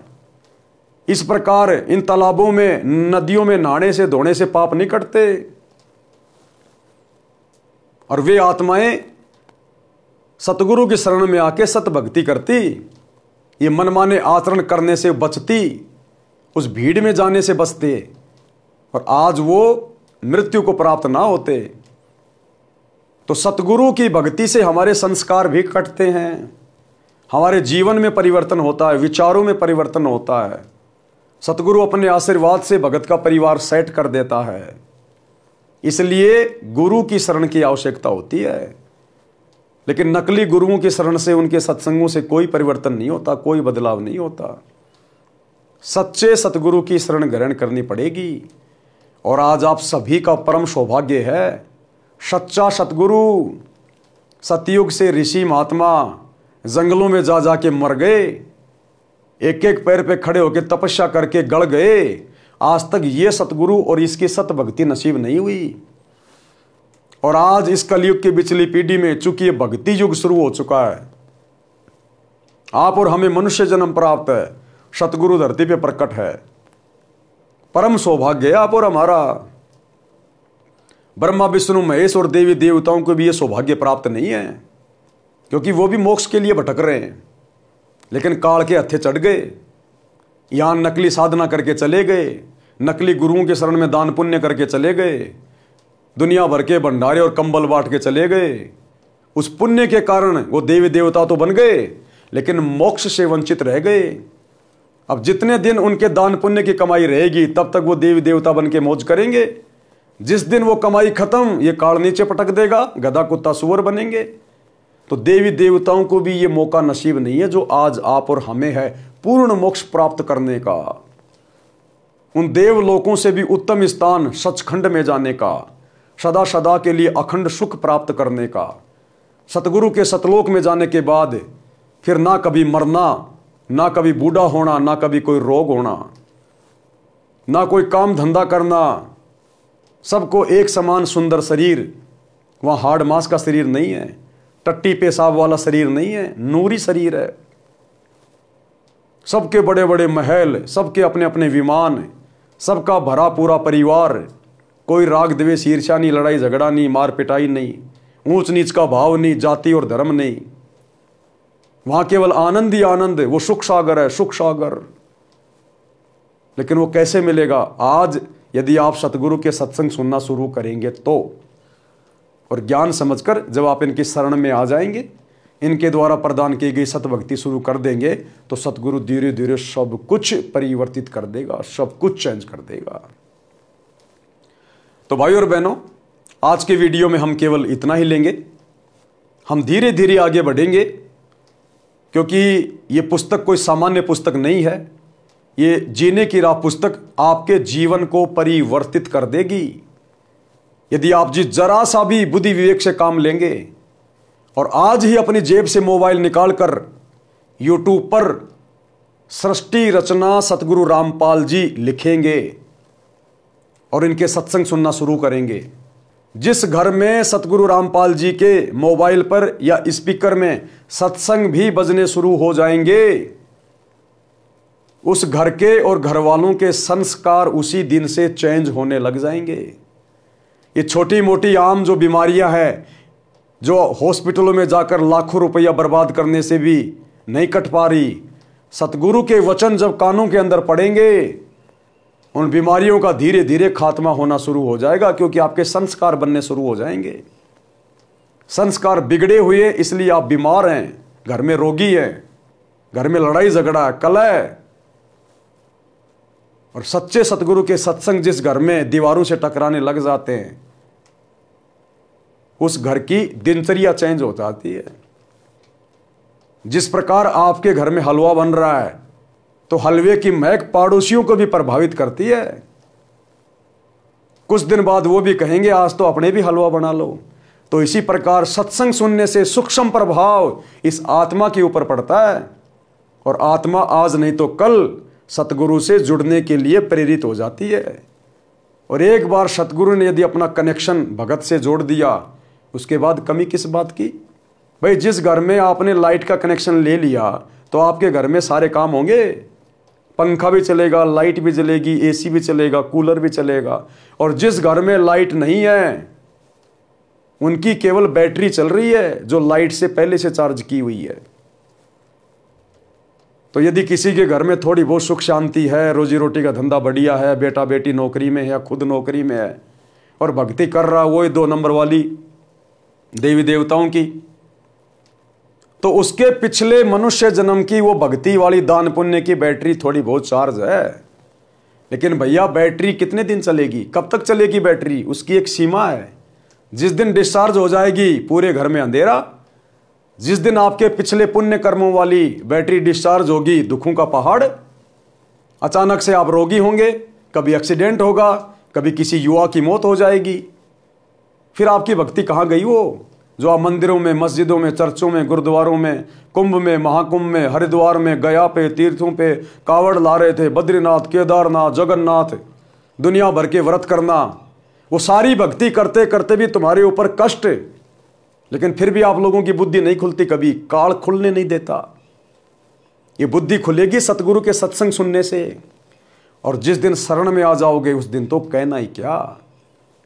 तो गुरुदेव भगवान के आशीर्वाद से आज के वीडियो में हम केवल इतना ही लेंगे। कल रात्रि 8 बजे सभी भाई बहन फिर से लाइव जुड़िए। तब तक गुरुदेव भगवान हम सबको आज्ञा दें, इजाजत दें, सद्बुद्धि दें, आशीर्वाद दें।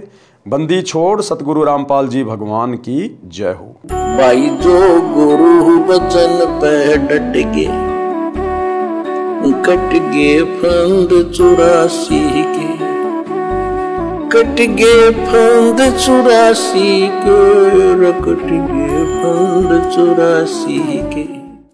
भाई जो गुरु बचन पे डट गे, कट गे फंद 84 के, कट गे फंद 84 के।